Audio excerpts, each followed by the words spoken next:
You ever wake up and just know something is wrong before you even fully open your eyes? Like your brain clocks something your body hasn't caught up to yet? That's exactly how that morning started for me. And by the time I figured out what had happened, I wasn't just dealing with a jealous girlfriend. I was dealing with someone who had been running a secret operation against my family for 3 months. Let me take you back to the beginning. I'm Joseph, 28, and I'm a network engineer at a mid-size IT firm in Columbus, Ohio. I'm the kind of guy who keeps his head down, solves problems quietly, and moves on. I don't do drama. I don't air my business online. I fix things and I move forward. So the fact that I'm sitting here writing this out tells you everything you need to know about how far things went. Jacqueline is 26, works in marketing, and when we first started dating 2 years ago, I thought she was one of the most magnetic people I'd ever met. She could walk into any room and own it in about 30 seconds flat. Smart, driven, funny when she wanted to be. I was all in, completely, and I missed every single red flag that came attached to all of that, because when you're into someone, you explain things away. You rationalize. You tell yourself it's just insecurity and she'll grow out of it. Now let me tell you about Jenny. Jenny is my cousin. We're 3 months apart in age, grew up on the same street in Columbus, rode the same school bus for 12 years straight. When my mom got really sick during my sophomore year of college, Jenny didn't wait for me to ask for help. She just drove 4 hours and showed up at the hospital and sat with me in that waiting room without saying a word about it being inconvenient. That's who Jenny is. She's not just family in the technical, holiday dinner sense. She's family in the real sense, the kind you do anything for. Jacqueline never liked Jenny. She never came out and said it directly, because that's not how Jacqueline operates. It was always sideways comments. She comments on every single one of your posts, "Don't you think that's a little much?" Or, "Why is she texting you so late?" Or, "You two are weirdly close for cousins." Every time I answered calmly. Every time I gave her the reassurance she seemed to need. I told myself she just needed time to get comfortable. I kept giving her the benefit of the doubt, month after month, because I thought patience was the right move. I was wrong. Patience without boundaries isn't kindness. It's just permission. It was a regular Tuesday night in March when everything started unraveling. Jacqueline was over at my apartment. We'd had dinner. The game was on, and she was on her phone on the couch beside me. Normal night. Then she put her phone face down on the coffee table. She only does that when she's about to say something she's already rehearsed in her head. I should have braced myself. "I need you to block Jenny on all your social media," she said. I muted the TV and looked at her. "What?" "You heard me. Block her. Instagram, Facebook, all of it. Jacqueline, she's my cousin. I don't care. I'm not comfortable with how close you two are, and if you actually respect this relationship, you'll do it." I looked at her for a long moment. That seems extreme. Her whole face shifted. Not louder, just colder. "So my feelings are extreme?" "Your feelings are valid. The request is extreme. Jenny has been in my life since before I knew how to ride a bike. I'm not blocking her. She texts you all the time. It's constant, and I'm supposed to just be fine with that. She texts me about family things. Our grandmother's birthday, my mom's doctor appointments, regular cousin stuff. That's all it is." Jacqueline picked her phone back up and said, "Okay," in that clipped, flat tone that never actually means okay. We dropped it. Or at least I thought we dropped it. I went back to watching the game and told myself we'd talk it through later when things were calmer. I should have stayed awake that night. That's the thing I keep coming back to. I should have just stayed awake. I fell asleep around midnight. Jacqueline told me she wasn't tired yet and was going to stay up a little longer. Completely normal. I didn't think twice about it. I woke up at 6:47 in the morning to my phone ringing. Unknown number. I let it go. It rang again immediately.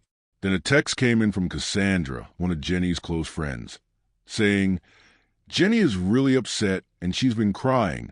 Can you please call her?" I sat straight up. Something felt immediately wrong. I opened Instagram and scrolled to where Jenny's name should have been in my following list. Gone. I went to Facebook. Same thing. Then I checked the blocked list on both platforms, and there was her name, sitting right there at the top like it had always belonged there. Jacqueline was asleep beside me, completely still, one arm tucked under her pillow, calm as anything. I got up quietly, went to the living room, and called Jenny. She picked up on the first ring, and I could tell immediately she hadn't just started crying. This was hours in crying, exhausted and raw. "Jenny." "Joseph." Her voice broke on my name. I went through everything trying to figure out what I did wrong. I couldn't find anything. I thought maybe you were just done with me and didn't want to say it. Stop. I didn't block you.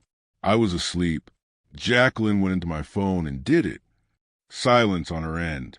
A long one. She went into your phone. Jenny said slowly, "Yeah."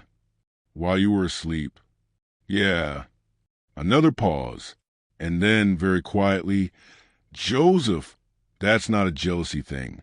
That's a control thing." I already knew it. I'd known it somewhere underneath everything for a while.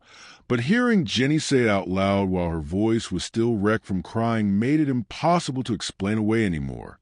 I unblocked Jenny right there on both platforms while we were still on the phone. She saw the notifications pop up in real time. "What are you going to do?" she asked. "I'm going to handle it," I said. I went back to the bedroom. Jacqueline was awake now, sitting up against the headboard, watching me coming with an expression I couldn't fully read. "Jenny called you," she said, not even phrased as a question. She did. She was crying because she thought I'd cut her off.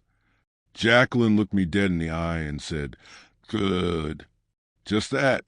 One word. Good. I stood there and let that land for a second. Then I said, "You went into my phone while I was sleeping. You accessed my accounts without my permission. You blocked my cousin. I did what you wouldn't do. That was never your decision to make." She got out of bed very composed, very measured, like she was heading into a work presentation. "You told me my feelings were valid, and then you did nothing about it. So I handled it myself. I unblocked her," I said, while I was on the phone with her. "Already done." That cracked the composure, just slightly. "You what?" "I unblocked her on both platforms.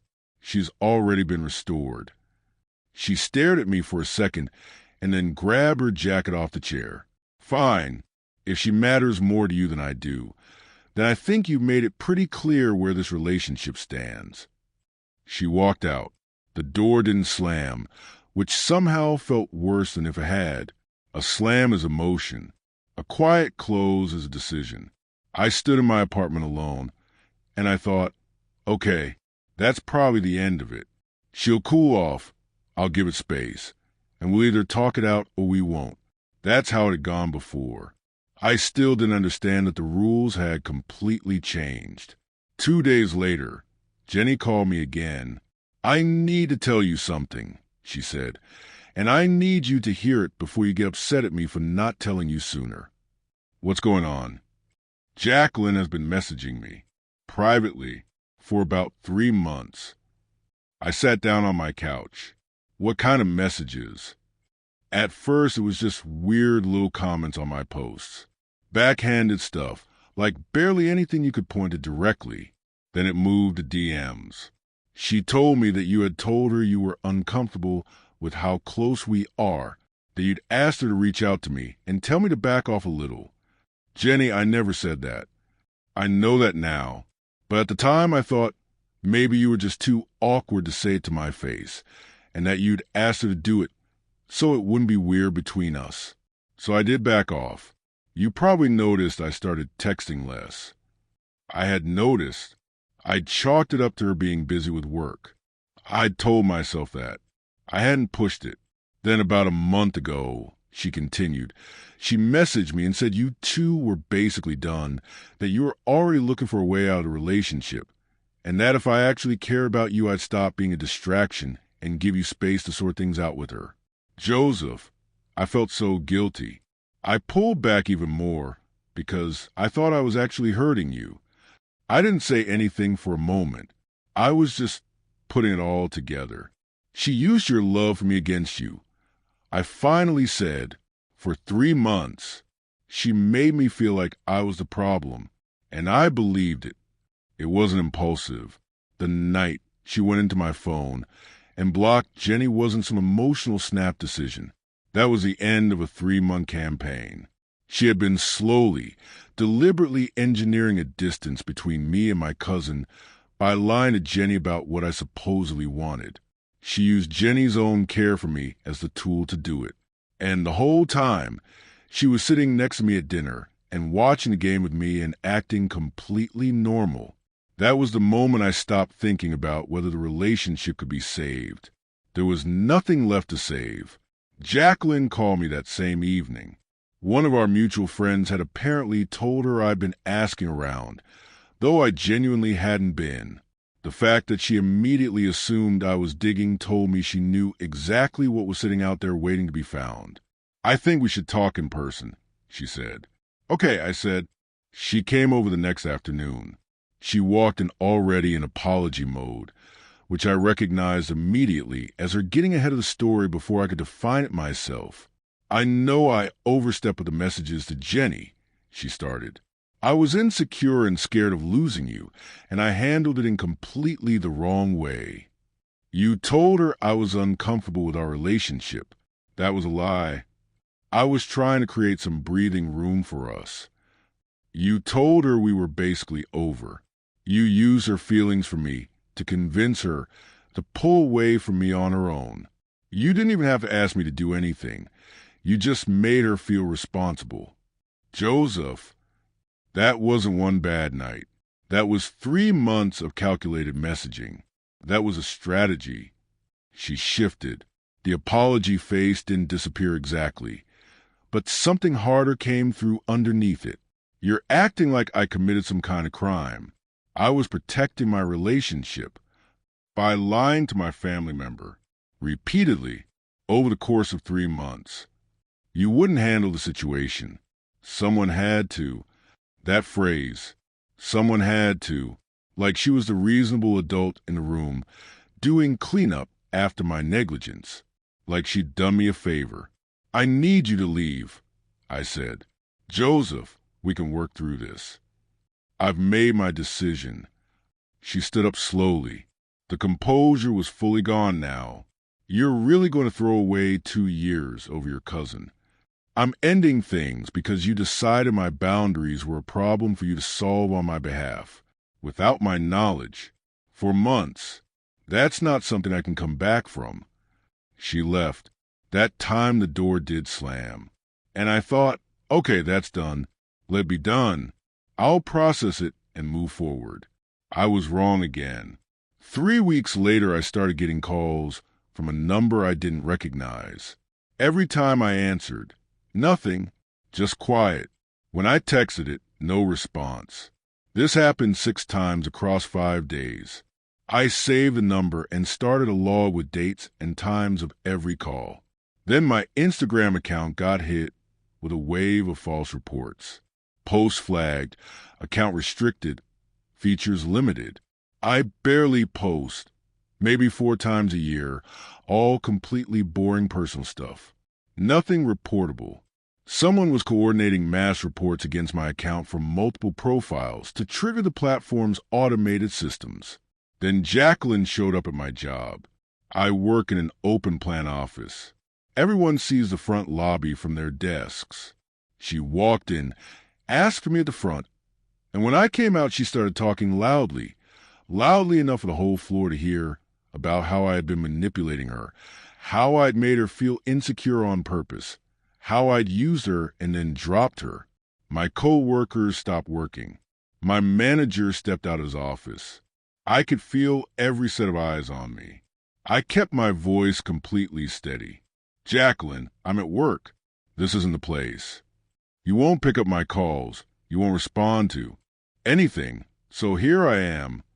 My manager asked her to leave.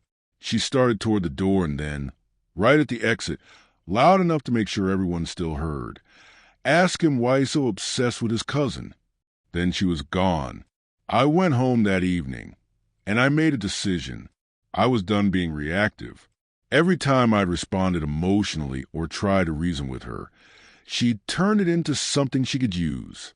So I was going to stop responding emotionally entirely and start being methodical. I called a lawyer the next morning, not because I was looking for a big dramatic legal battle, because I needed to understand exactly what had happened, what my options were, and how to document everything properly before it got worse. The lawyer walked me through it clearly.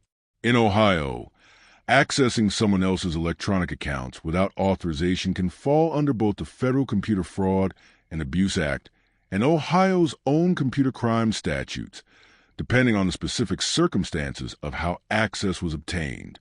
The coordinated false reporting to Instagram, if traceable and provably without basis, could support a harassment claim. The workplace incident, combined with the repeated hang-up calls and the account reporting pattern, could form a basis of a civil stalking or harassment claim under Ohio Revised Code 2903.211, which covers menacing by stalking. Alternatively, it could support a petition for a civil protection order. He was straightforward with me.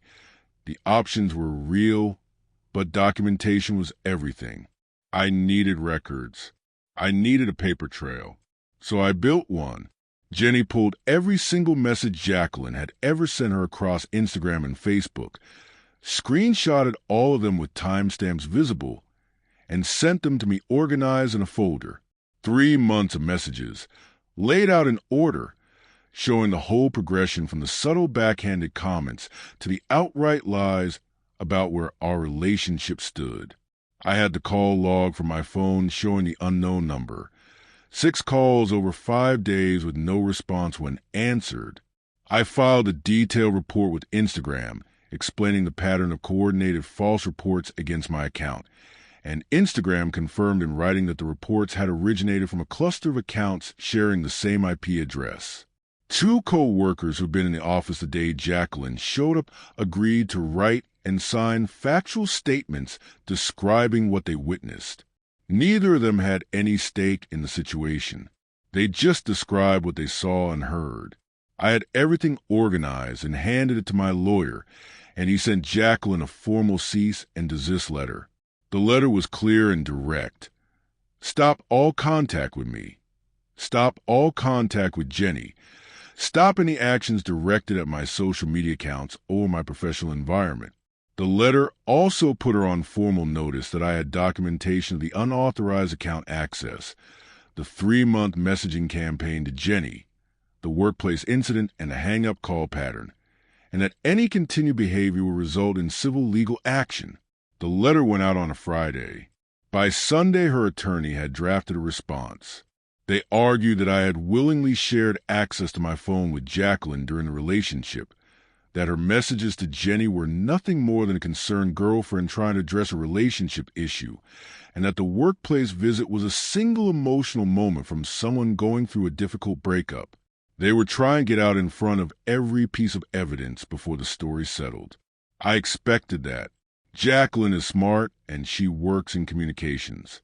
She knows how to manage a narrative. What I didn't expect was the next move. She went to our mutual friend group and started telling people that I had been emotionally abusive throughout the relationship, that I had been the one isolating her, that she'd only reached out to Jenny because I'd been using Jenny to make Jacqueline feel inadequate. She was taking the entire story, flipping completely upside down, and delivering it with total conviction to every shared connection we had. And here's the thing about Jacqueline. She's genuinely convincing. That's the whole skill set. She markets things for a living. She knows how to shape perception, how to frame information, how to make a version of events feel true to someone who only has one side of the story. So some people believed her. Not everyone, but enough. Derek, A guy I'd been cool with for 4 years called me and said, "Look, man, I don't even know what to think right now. She's saying some pretty heavy stuff about you." "What specifically is she saying?" He told me. It was detailed. It was completely fabricated. And listening to it told me that she wasn't just playing defense anymore. She had decided the best way out was to reframe herself as a victim before I could establish what actually happened. I didn't argue with Derek. I said, "I have documentation. When everything plays out, you'll have the full picture." And I ended the call. My lawyer had specifically advised me not to discuss the matter publicly while the cease and desist was active and while we were still building the case. So I stayed quiet. And I will tell you, staying quiet while someone is out there constructing a false version of you for an audience is genuinely one of the harder things I've had to do. Everything in me wanted to put the screenshots out there and let people read them. I didn't. I kept building the file instead. Then Jacqueline made her final mistake. For days after the cease and desist letter was delivered and formally acknowledged by her attorney, she sent Jenny one more message. Just one. It said, "You should probably tell Joseph to drop all of this before it gets a lot worse for him." One sentence, sent to my cousin, after her own lawyer had received legal notice telling her to stop all contact with both of us. That message was a threat, and it was a documented violation of the cease and desist, and it was now part of my file. My lawyer filed a petition for a civil stalking protection order under Ohio Revised Code 2903.21 the following Monday.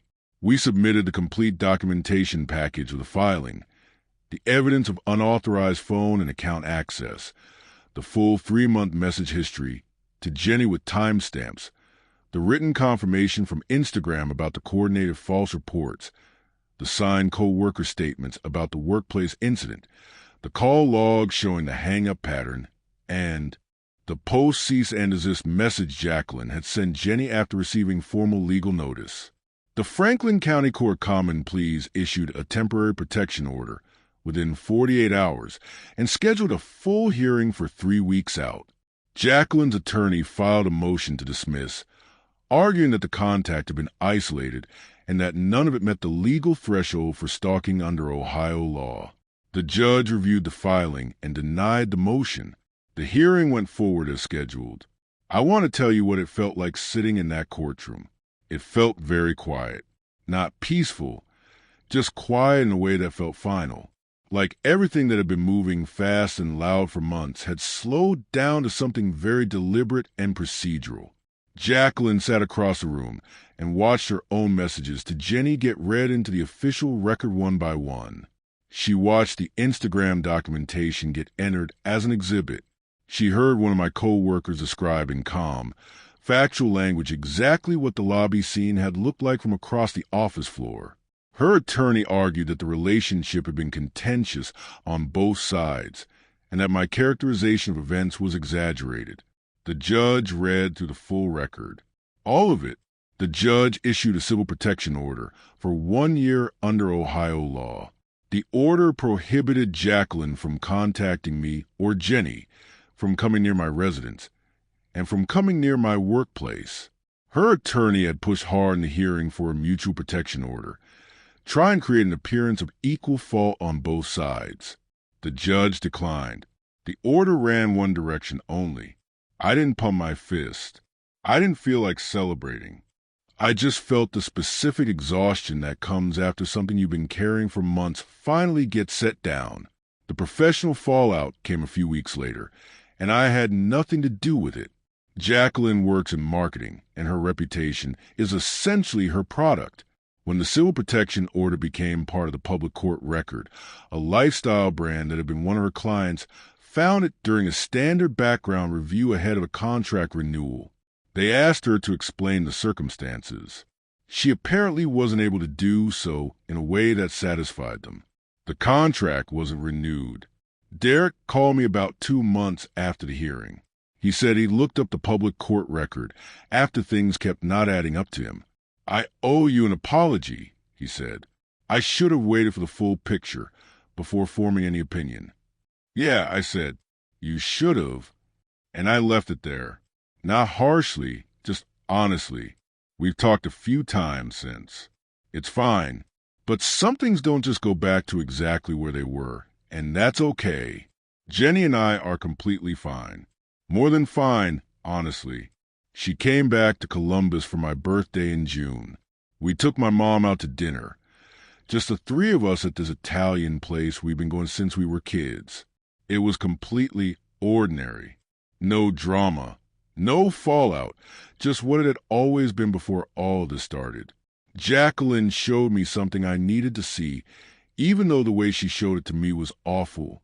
When someone decides that your choices are a problem for them to override, and they start doing it quietly and systematically, without you knowing, there's nothing you can say or do to change that in them. The only move is to stop explaining yourself and start documenting. Stay methodical. Stay quiet. Keep the receipts. Because people who operate in secret are counting on you being too emotional to think clearly. The moment you stop reacting and start building, the whole thing shifts. If this story hit different and you actually want to see what happens when you stop reacting and start building, go ahead and hit subscribe, because the next story is already waiting, and trust me, you don't want to get blocked from it.